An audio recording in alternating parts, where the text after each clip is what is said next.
ప్రజలారా, Allu Arjun అరెస్టుపై DGP sir ఏం మాట్లాడుతున్నారు ఆ విషయాలు తెలుసుకుందాం. ఆ సార్ ఏమంటున్నాడంటే, ఆ విషయాలు తెలుసుకునే ముందు నా ఛానల్ను సబ్స్క్రైబ్ చేయండి, నా వీడియోను లైక్ చేయండి. డీజీపీ సార్ ఏమంటున్నాడంటే, మేము అల్లు అర్జున్కు వ్యతిరేకం కాదు. సంధ్యా థియేటర్ తొక్సిలాటలో చనిపోయిన రేవతి గారి గురించి అది దురదృష్టకరం. ఆయన చనిపోవడం జరగడం దురదృష్టకరం. కాబట్టి మేమేం అల్లు అర్జున్కి వ్యతిరేకం కాదు. చట్టం ప్రకారం తనను అరెస్ట్ చేశామే తప్ప తన మీద మాకేం వ్యతిరేకత లేదు అని డీజీపీ సారు చెప్పడం జరిగిందండి. అంతే తప్ప పోలీస్ శాఖ పోలీసులు సినిమా వాళ్ళ మీద ఎందుకు వ్యతిరేకత ఉంటుంది?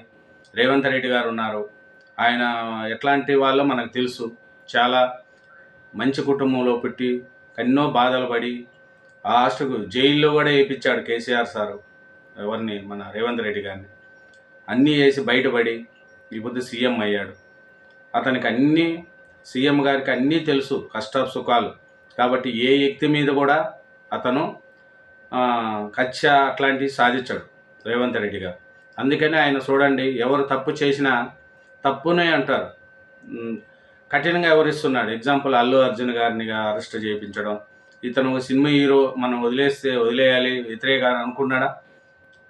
ఆయన అట్లా అనుకోలేదు. తప్పు చేశారు కాబట్టి చట్టం ప్రకారం తన పని తాను చేస్తుంది అని చట్టం ద్వారా చట్టంలో ఎలా ఉందో అలాగా చేశారు ఎవరైనా, పోలీస్ వ్యవస్థలో ఉండేవాళ్ళు అట్లా అది చేశారు. అంతే తప్ప అల్లు అర్జున్ గారి మీద ఎటువంటి వ్యతిరేకత నాకు లేదు అని మన డీజీపీ సారు చేశారు.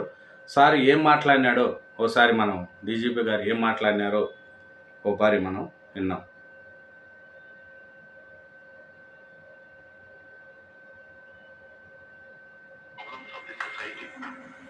Promotion of the film is not that important as important of the safety of the citizens. So something wrong has happened. So we should all understand that such incidents are not good for the safety and security of the citizens. Allu Arjun is concerned, we have nothing against personally against any individual, but at the same time, all should be responsible to the citizens of the state.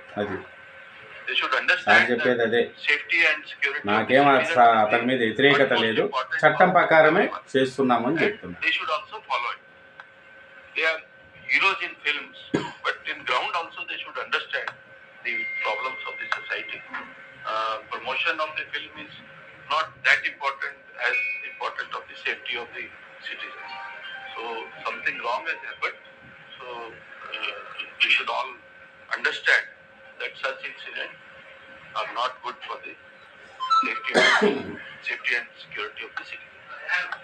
ఇది మన మీరు అందరూ అర్థం చేసుకోవాలి. It is a matter within the family. So అది మీరు అర్థం చేసుకోవాలి. So we have put a binding our case against for the Mohan Babu also and his son also, that you should not indulge in any criminal activity or any activity which affects the public order.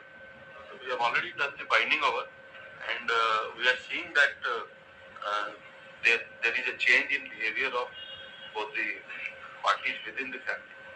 So for that already case has been registered and we will take action as per law. You know law. I don't have to tell. So we will proceed as per law. Sandhya theatre తొక్కిసలాట ఘటన దురదృష్టకరమని చెప్పారు DGP. Allu Arjun కి తాము ఏమాత్రం వ్యతిరేకం కాదని, చట్టం ప్రకారమే చర్యలు తీసుకున్నామని అంటున్నారు డీజీపీ జితేందర్. అది డీజీపీ సార్ అదే చెప్పాడు. అల్లు అర్జున్ మీద ఏం వ్యతిరేకత మాకు లేదు, చట్టం ప్రకారమే చర్యలు తీసుకున్నాము అని జితేంద్ర గారు మన డీజీపీ సార్ చెప్తున్నాడు.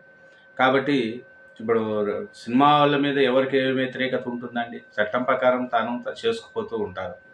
కాబట్టి ఎవరు దీంట్లో పాత్రధారులు కానీ సూత్రధారులు కానీ లేదు రాజకీయ నాయకులు కొంతమంది చెప్తూ ఉంటారు, వాళ్ళకి ఏమంటే రాజకీయం కావాలి. కానీ సినిమా వాళ్ళకి ఏముంటుందండి, సినిమా వినోదం చేయడం.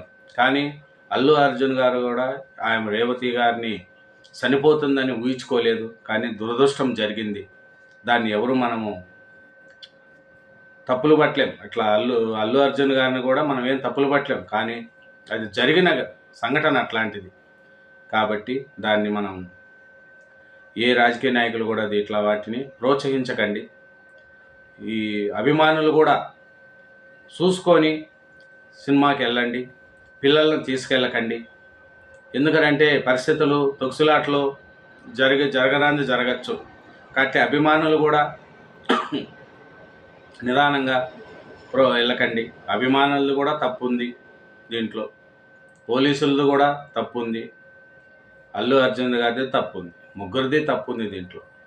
కాబట్టి ఒక ముగ్గురు వల్ల రేవతి గారి కుటుంబం చనిపోవడం జరిగింది. దీన్ని అర్థం చేసుకోండి. Thank you very much. అట్లాగే నా ఛానల్ను సబ్స్క్రైబ్ చేయని వాళ్ళు సబ్స్క్రైబ్ చేయండి. నా వీడియోను లైక్ చేయండి.